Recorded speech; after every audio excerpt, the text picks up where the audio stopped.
Hermanos, 1 Corintios 15.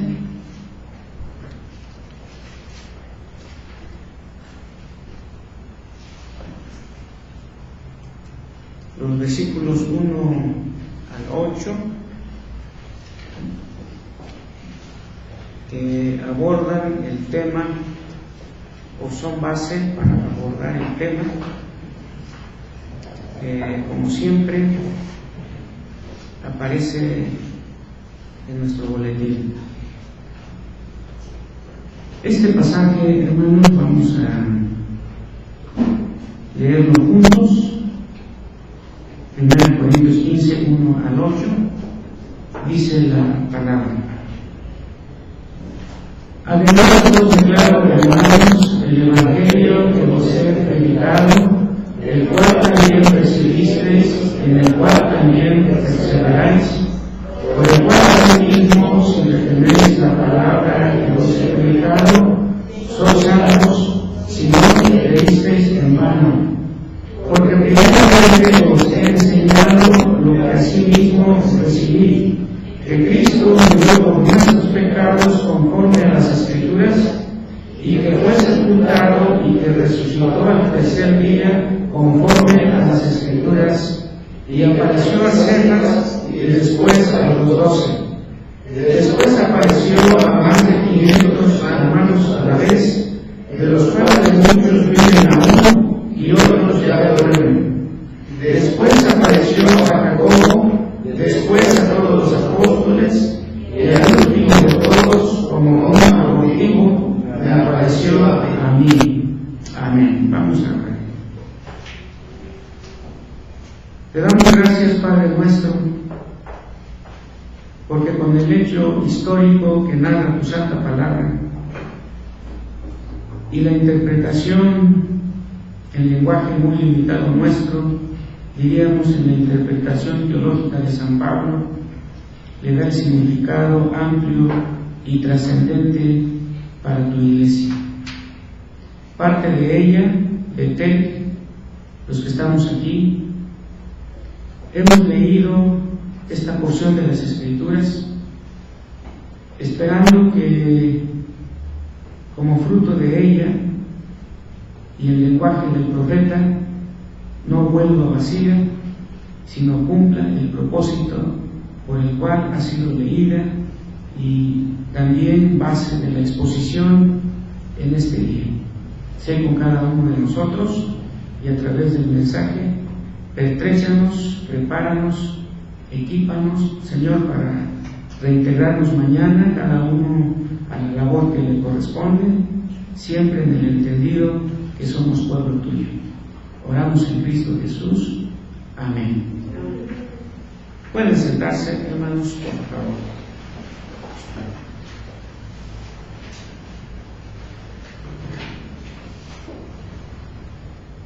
Los beneficios de la resurrección de Cristo es el tema, hermanos, que vamos a abordar. Los beneficios de la resurrección de Cristo. Las Escrituras son la base. Los cristianos, los creyentes, en el desarrollo de la historia de la redención, la historia de la Iglesia, los creyentes, hermanos, su manera de pensar, su manera de creer, lo plasman en documentos. Y en el año 1563, los cristianos de aquellos tiempos, las creencias bíblicas que ellos confesaban, también los plasmaron en documentos. Y respecto al domingo 17, que así lo programaron,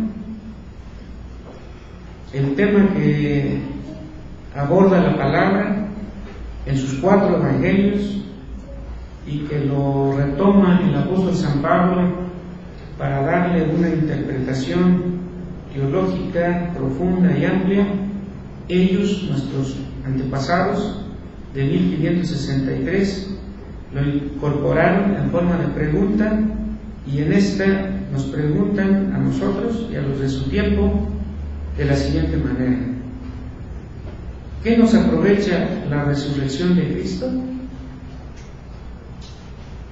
Y respondieron así. Primero, por su resurrección ha vencido a la muerte para hacernos participantes de aquella justicia que conquistó por su muerte. Segundo, también nosotros somos resucitados ahora por su poder a una nueva vida. Tercero, la resurrección de Cristo, cabeza nuestra, es una cierta prenda, de nuestra gloriosa resurrección. Como se dan cuenta, la pregunta es respondida de tres maneras para desarrollar entonces el tema que se plantea en forma de pregunta. Por eso, trabajando con la palabra de Dios, hemos acuñado el tema los beneficios de la resurrección de Cristo. Los beneficios de la resurrección de Cristo. Hermanos, aceptando sin conceder, dicen los políticos, aceptando sin conceder. Supongamos que Cristo no hubiera resucitado. Dice San Pablo, si viviéramos bajo esa premisa, si eso no hubiera sucedido, entonces creísteis en vano. Es lo que está presentado en 1 Corintios 15. Creísteis en vano. Si eso no hubiera ocurrido, vana es la predicación, es otra expresión de San Pablo. Vana también nuestra fe. Seríamos, cuando predicamos a alguien, enseñamos a alguien, seríamos falsos testigos. Y añade, aún estáis en vuestros pecados en tiempo presente para los que recibían su mensaje. Los que durmieron en Cristo, estoy utilizando las diferentes frases de 1 Corintios 15, los que durmieron en Cristo perecieron. Escuché nada más de entrada lo que nuestro profesor Aarón estaba diciendo en la escuela dominical. Por lo que escuché, y no voy a abundar porque no escuché el contexto, de cómo son las personas que viven cuando alguien muere, entre cristianos y no cristianos. Dice San Pablo, los que durmieron en Cristo perecieron. Si Cristo no hubiera resucitado, pero recuerden ustedes las expresiones contundentes de Jesús en San Mateo 22, que retoma Éxodo 3 y que a la vez nos lanza al pasado, a las promesas dadas a Abraham. Y lo que dice Jesús en San Mateo 22 es: Dios no es un Dios de muertos, sino de vivos. Y como esta realidad es contundente, pero si alguno duda, en el tiempo de San Pablo y ahora, entonces los que durmieron perecieron. Pero para nosotros, los que murieron en el Señor, no perecieron. Valga la paradoja y contradicción, porque para nosotros están muertos, pero para el Señor no. Por eso Jesús dijo, Dios no es un Dios de muertos. Ahora, hermanos, la última expresión que utiliza San Pablo es: si esto no hubiera ocurrido, seríamos los más dignos de conmiseración. Es lo que dicen las diferentes expresiones de San Pablo en 1 Corintios 15, si es que Cristo no hubiera resucitado.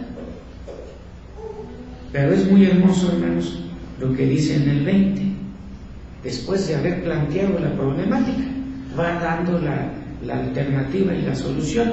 Y en el 20, miren, mas ahora Cristo ha resucitado de los muertos, y añade de manera tajante, primicia de los que durmieron es hecho.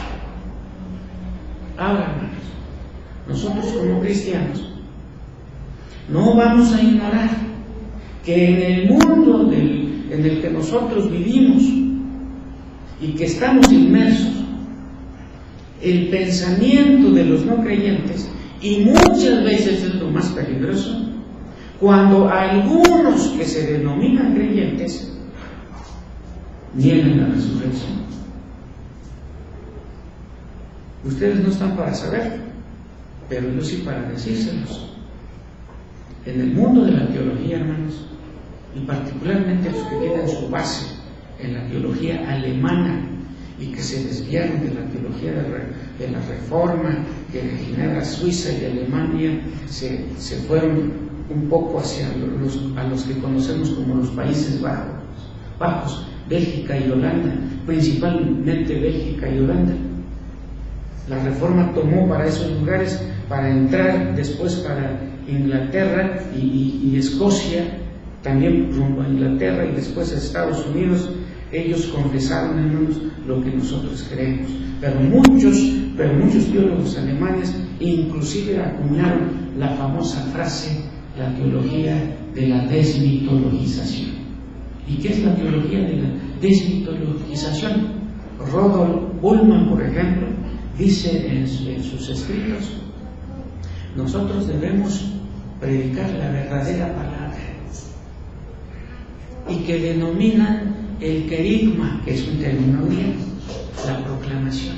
Pero para predicar la verdadera palabra, y yo lo estoy diciendo, hermanos, para que nosotros sepamos que las creencias nuestras, fundamentadas en las Sagradas Escrituras, no todos lo creen.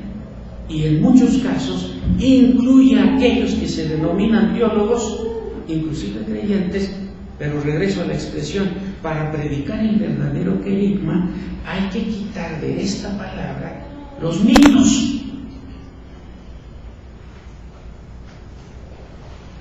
Y uno de estos es la resurrección. Así dicen estos teólogos. Ahora, hermanos, su punto de partida, ¿dónde está? Y por eso concluyen de esa manera. Su punto de partida, si yo escucho, leo los pensadores del Renacimiento, 1500, por ejemplo, y escucho y leo a los pensadores de la Ilustración, 1600, 1700, a mí no me sorprende que nieguen la resurrección. Lo que sí es sorprendente es que algunos, denominándose teólogos, influenciados por los pensadores del Renacimiento y de la Ilustración, entonces hablen y escriban de que para predicar el verdadero mensaje hay que quitarle los mitos, uno de los cuales es el de la resurrección. Su punto de partida, entonces, lo hemos mencionado, y su creencia subyacente, es decir, lo que está abajo, hermanos, es que los milagros no existen. Ahora, pero ese no es el centro, hermanos, del mensaje de hoy, pero es parte de la problemática, para que nosotros como creyentes de Betel, con un antepasado glorioso de la Reforma, y anterior a la Reforma, pensadores gigantes como Agustín, y antes de ellos, particularmente Pablo y los discípulos, hermanos, nos unimos a la expresión de San Pablo. Mas ahora, dice, primicia de los que durmieron es hecho. ¿Por qué? Porque Cristo ha resucitado. Y por eso, hermanos, nosotros, basándonos en la palabra y retomando lo que nuestros antepasados, basados en la palabra, incorporaron para confesar por escrito su fe, nosotros decimos, hermanos, y este es nuestro tema, los beneficios de la resurrección de Cristo. Y el primer beneficio, hermanos, lo decimos de la siguiente manera: hace del creyente partícipe de su justicia.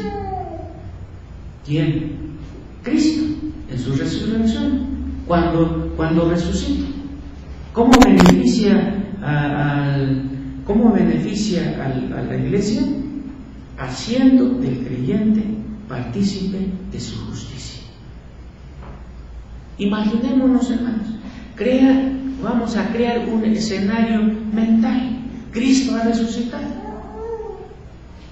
Lo leemos en los 4 evangelios, los detalles al respecto. Y en 1 Corintios hemos leído una parte, pero todo el capítulo habla de ese gran hecho y la interpretación que le va dando San Pablo. Cristo entonces se presenta a su iglesia, vencía la muerte. Mi resurrección, seguidores de mí, seguidores de Cristo, los beneficia a ustedes. Fue para beneficio. Acuérdense que en los temas previos, hermanos, a lo de este domingo, hablamos de la humillación de Cristo, el clímax de su humillación, su muerte vergonzosa, la pena tremenda de someterse a la muerte. Y el domingo pasado hablamos, hermanos, de su descenso al infierno con la explicación que se desarrolló en la exposición. Pero ahora Él ya está. Y la resurrección y su resurrección, hermanos, es el primer paso que se menciona en los apartados teológicos como el primer paso a su exaltación.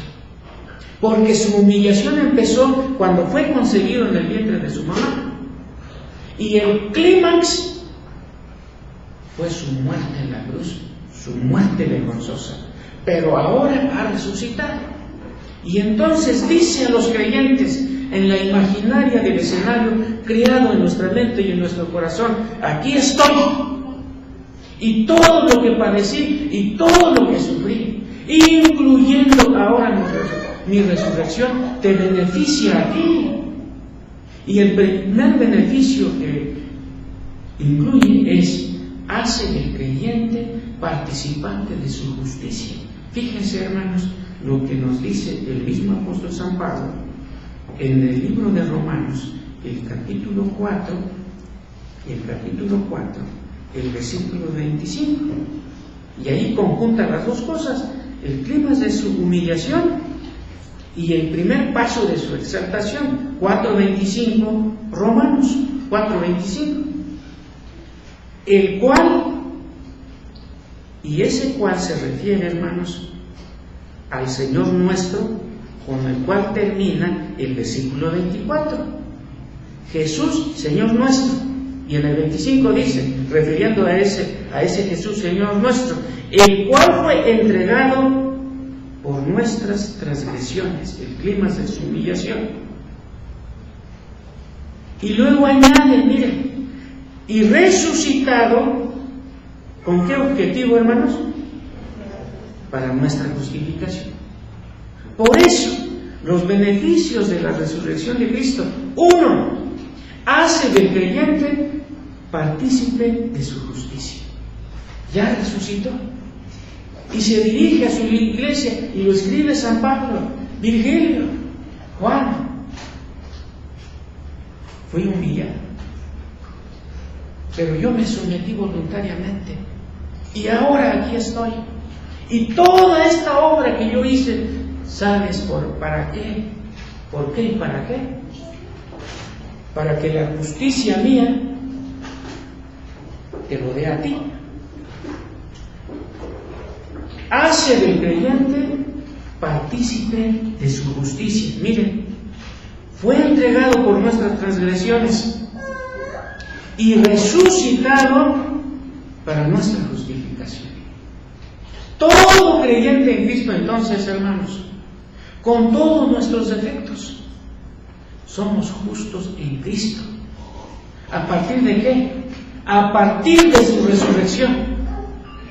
Porque si no hubiera resucitado, San Pablo pone una lista de lo que hubiera pasado. ¿Creísteis en vano?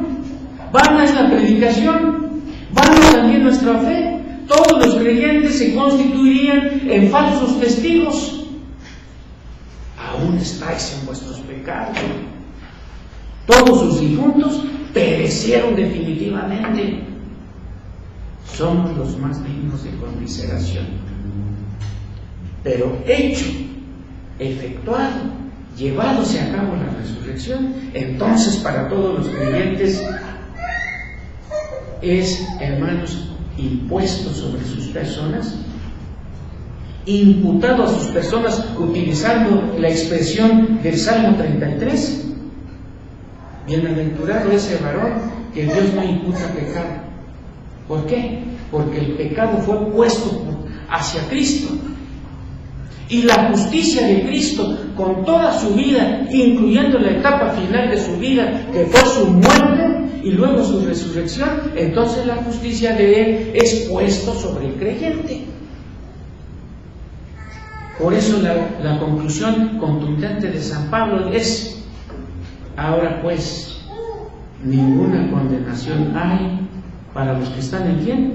En Cristo Jesús. Y lo dice claramente.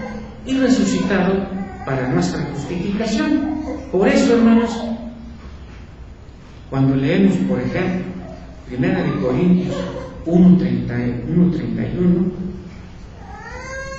1:30, hermanos, dice: mas por él,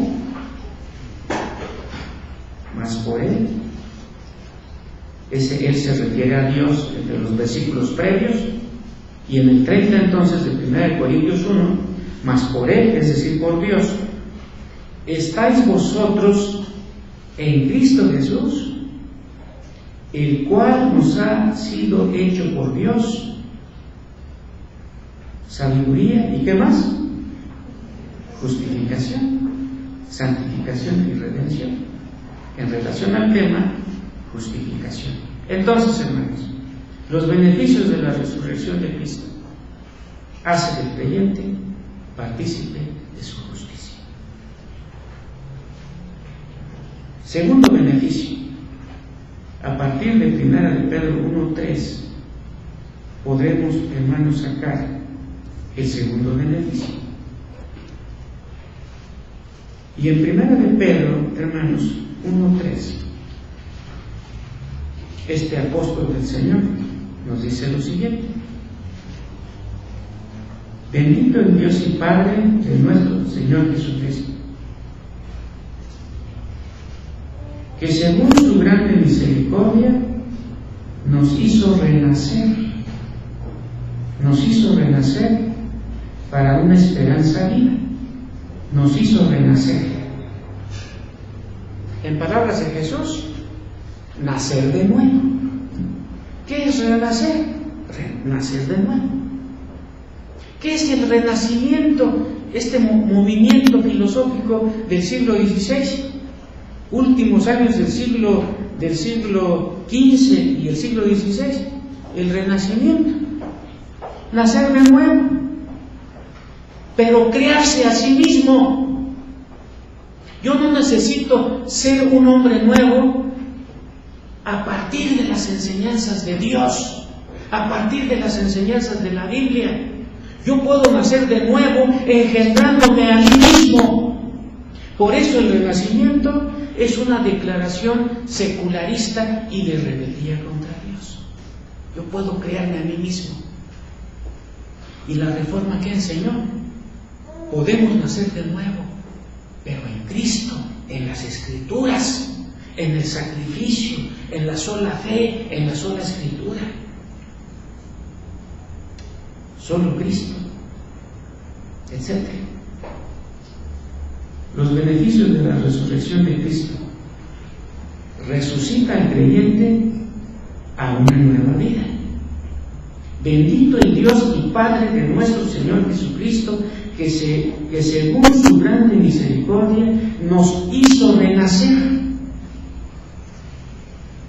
para una esperanza viva por la resurrección, fíjense, por la resurrección de Jesucristo de los muertos. Estuvo entre los muertos porque murió, pero por su resurrección nos hizo renacer nosotros para una esperanza viva.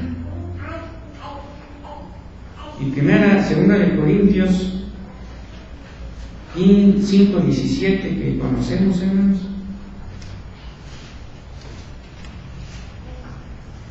dice lo siguiente. Segunda de Corintios 5:17, conocido, a lo mejor algunos hasta de memoria lo sabemos, hermanos. De modo que si alguno está en Cristo, ¿qué pasa? Nueva criatura es. Nueva criatura es. ¿Se acuerdan de la fábula del marranito, hermanos? Pues ese marranito que le pusieron su corazón de cordero y que su modo de ser cambió. Espiritualmente nosotros llegamos a ser hinchados desde la planta del pie hasta la cabeza. Así bien que vosotros sois como suciedad y nuestras justicias como ¿qué? Como trapos de inmundicia. Estabais, en lenguaje de San Pablo en Efesios, muertos en vuestros delitos y pecados. Y entonces, como estábamos muertos en nuestros delitos y pecados, ¿qué hizo la resurrección de Cristo, su muerte y resurrección? Nos hizo renacer, nacer otra vez. Porque nacimos de la carne, como dijo Jesús en San Juan 3, el que es nacido de la carne, carne es. Es decir, fuimos engendrados biológicamente por nuestros padres y concebidos en el vientre de nuestra mamá. Ese fue nuestro primer nacimiento biológico, pero espiritualmente muertos. Por eso en la confesión de fe, cuando habla de los estados del hombre, Génesis 1 y 2, cuando no peca aún, estado de inocencia. A partir de Génesis 3, estado de pecado. Y por eso San Pablo, refiriéndose a esa realidad espiritual del hombre, dice: estabais muertos en vuestros delitos y pecados. Cuando Dios en su gracia, como leemos en Romanos 9:16, donde de manera muy clara dice: no depende del que quiere ni del que corre, sino de Dios que tiene ¿qué? Misericordia. ¿Por qué estamos aquí, hermanos? Porque a nosotros nos nació, estamos llenos de entusiasmo para ir y seguir a Dios. No, porque Dios tuvo misericordia, hermanos. Extendió su mano. No depende del que quiere ni del que corre, sino de Dios que tiene misericordia. Y cuando esto está pasando en nosotros, hermanos, es lo que leímos en 2 de Corintios 5:17, de modo que si alguno está en Cristo y nosotros estamos en Cristo, nueva criatura es. Y por ejemplo, el doctor John R. Stott hace un comentario a los 6 capítulos de Efesios, con un libro, creo que más de 200 páginas, y le pone como título a su libro La Nueva Humanidad.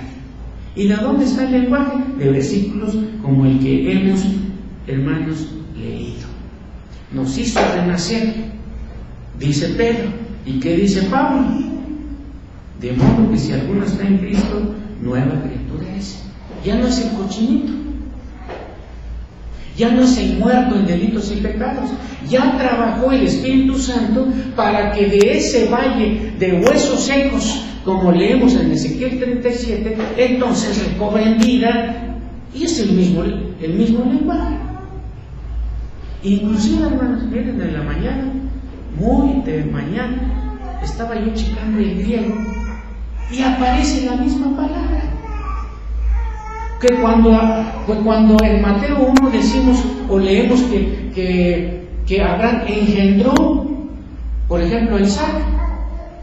Cuando leemos en San Juan 3 que si no naces de nuevo, en el idioma original es el mismo verbo.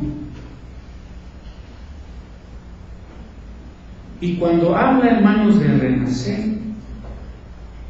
se refiere precisamente entonces que Jesús en toda su obra plena, incluyendo la resurrección, hermanos, resucita al creyente a una nueva vida. Miren, hermanos, todo lo que hemos dicho hasta ahora, lo juntamos, por ejemplo, hermanos, con Apocalipsis 20, que en algunos momentos hemos tocado. No hemos desarrollado un tema basado exclusivamente en Apocalipsis 20. Lo hemos tocado como referencia para reforzar otros temas, pero cuando dice, hermanos, en Apocalipsis 20, concretamente en los versículos, por ejemplo, hermanos,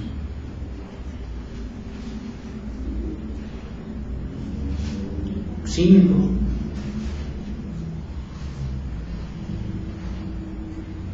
25,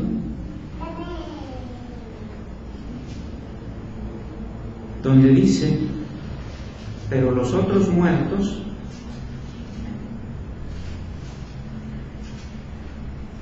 no volvieron a vivir hasta que se cumplieron 1000 años. Aquí hay mucho que decir, pero esta es la primera resurrección. Habla de una primera resurrección. En Apocalipsis 20 no habla de una segunda resurrección, pero habla de una primera. En Apocalipsis 20 habla de una segunda muerte, pero no habla de una primera muerte. Téngalo muy en su mente. Habla de la primera resurrección y no habla de segunda. Pero la segunda se sobreentiende. Habla de segunda muerte porque dice: fueron lanzados al lago de fuego. Esta es la segunda muerte. Pero en ninguna parte habla de primera muerte. ¿Por qué? Porque se sobreentiende. ¿Y la primera muerte cuál es? Que no lo menciona. Es la muerte física. Y cuando es lanzado al lago de fuego, es la segunda muerte. Ahora, los que creen en Cristo, para ellos no hay segunda muerte. ¿Por qué? Porque participaron de la primera resurrección. Anástasis en griego, lo chequé en la mañana. Anástasis. Y es la misma palabra que utiliza Jesús cuando dice: el que cree en mí, yo le resucitaré en el día posterior. En el día posterior. Entonces, hermanos, miren, si nosotros somos renacidos por la muerte y resurrección de Cristo, nos hizo renacer. Primera resurrección. La segunda muerte, que es el lanzado al lago de fuego, eso ya no es para nosotros. Y el que no fue beneficiado con una nueva vida a partir de la resurrección de Cristo, no fue beneficiado, ese sí va a ser afectado por la segunda muerte.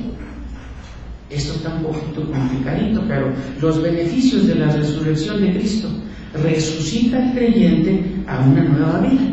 Cuando decimos resucita al creyente a una nueva vida, no nos estamos refiriendo todavía a la resurrección en el día postrero, sino a la resurrección espiritual, de que muertos en pecado, por la resurrección de Cristo, todos los que por la misericordia de Dios nos extendió extendió su mano a favor de aquellos que ni corren ni quieren. No depende del que quiere ni del que corre, sino de Dios que tiene misericordia. Entonces toda la obra de Cristo, incluyendo su muerte y resurrección, lo beneficia al creyente con esa nueva vida. Por lo tanto, la segunda muerte, cuando ya muramos físicamente, no nos va a afectar. ¿Por qué? Porque ya fuimos beneficiados con una nueva vida. Por último, hermanos, los beneficios de la resurrección de Cristo. Ahora sí, garantiza la resurrección física del creyente. Lo que dice, hermanos, muchos versículos de la palabra, pero vamos a tomar el de 1 Corintios, que es nuestro texto base, para ir al versículo 20 y al versículo 21.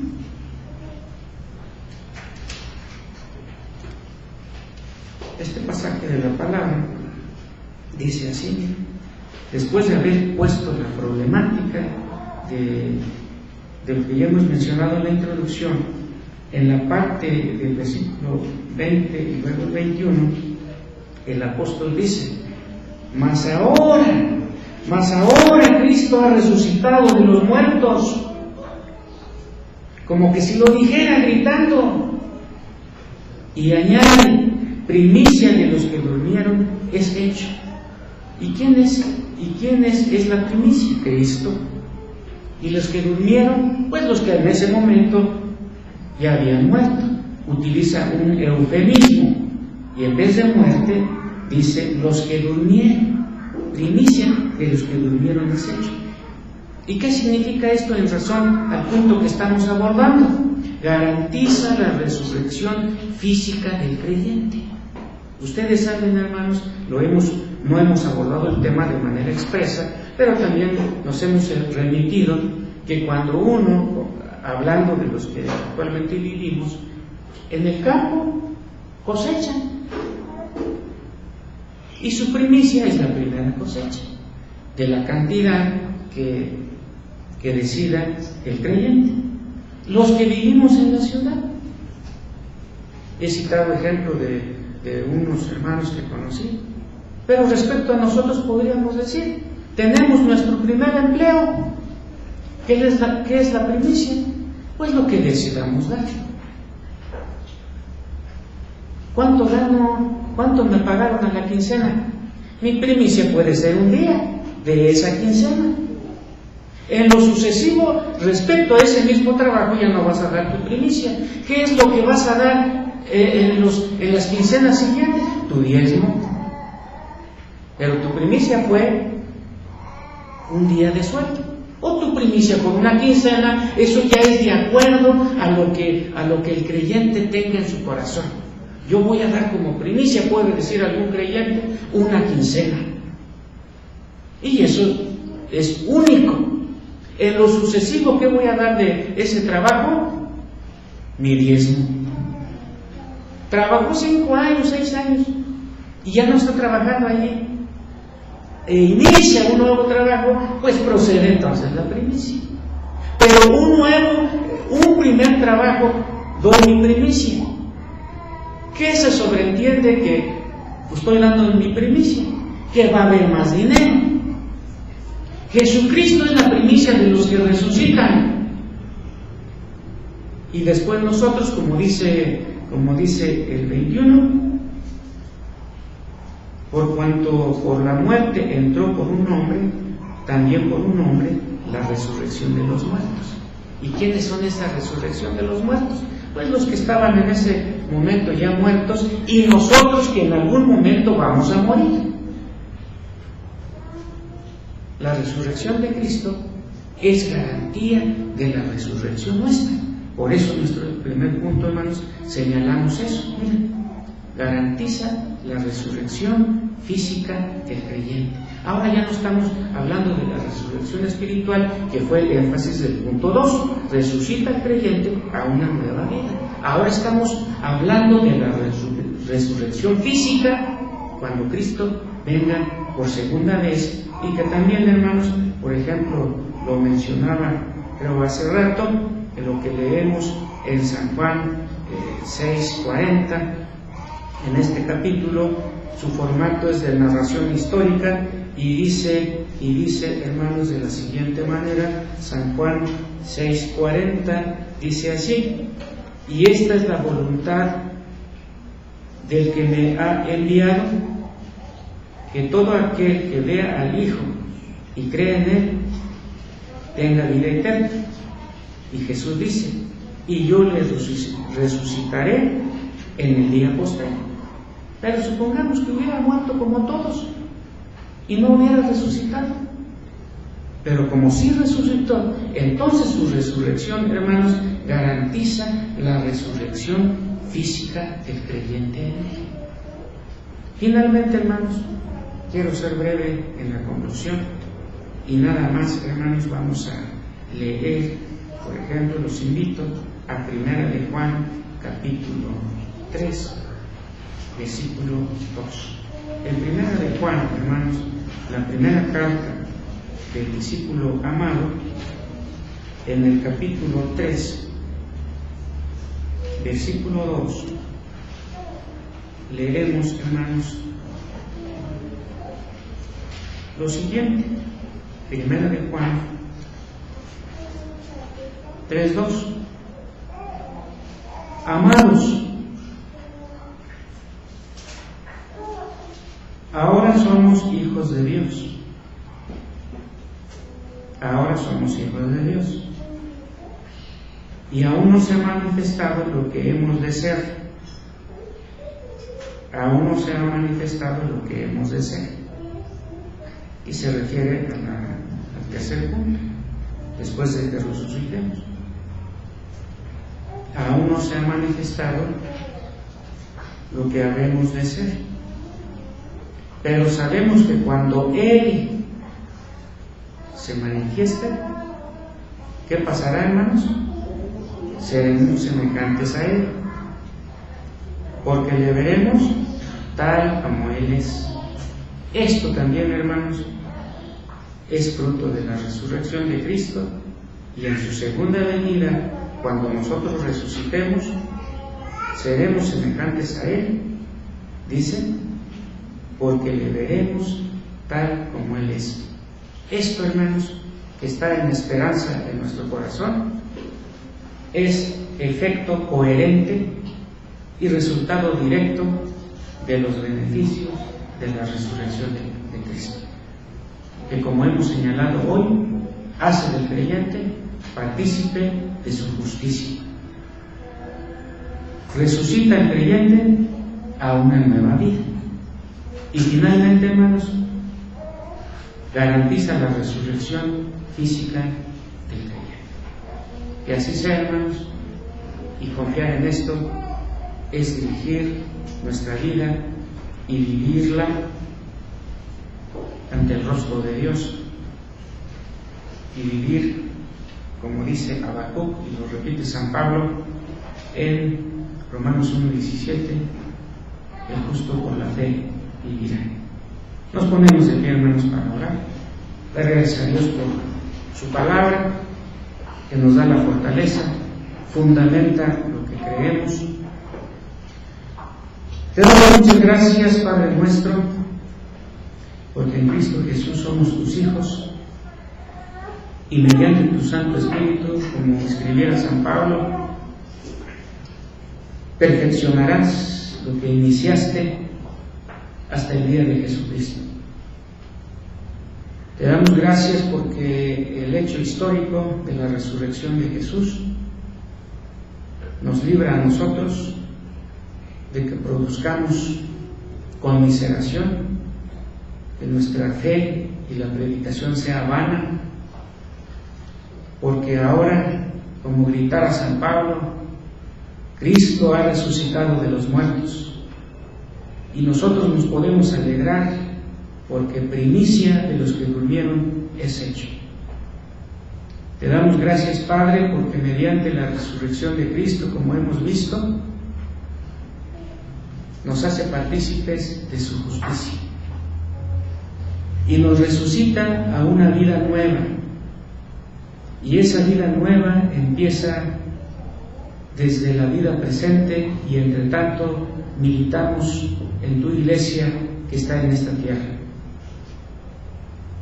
De modo, escribió San Pablo, de modo que si alguno está en Cristo, nueva criatura es.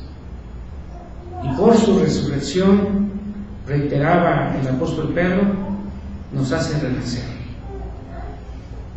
Y te agradecemos porque esto que espiritualmente ocurre en nuestras vidas, como dice el mismo apóstol San Juan en el libro que escribió con el nombre de Apocalipsis, bienaventurado el que tiene parte en la primera resurrección. Y los que tienen parte en la primera resurrección, entonces ya no serán lanzados al lago de fuego ardiendo con azufre, que como mismo San Juan afirma, es la segunda muerte. Te damos muchas gracias, Señor, porque al tener parte en la primera resurrección, Apocalipsis 20, aunque no habla de la segunda resurrección, sabemos que se refiere a la resurrección final. Está garantizado también, como señalamos en el tercer punto de esta exposición, está garantizado como fruto de los beneficios de la resurrección de Cristo. Señor, bendecimos tu nombre porque tenemos esta herencia fiel, fidedigna, Señor, fundamentada en tu santa palabra y explicada de manera amplia en los libros, en las cartas de San Pablo, y enseñado por nuestros antepasados, principalmente en el contexto de las luchas de la Reforma, y nosotros, herederos de esa herencia, lo podemos proclamar desde este púlpito para tu honra y gloria, y subsecuentemente, Señor, para edificación de nuestras vidas que han sido renacidas en Cristo Jesús. Oramos en su santo nombre. Amén.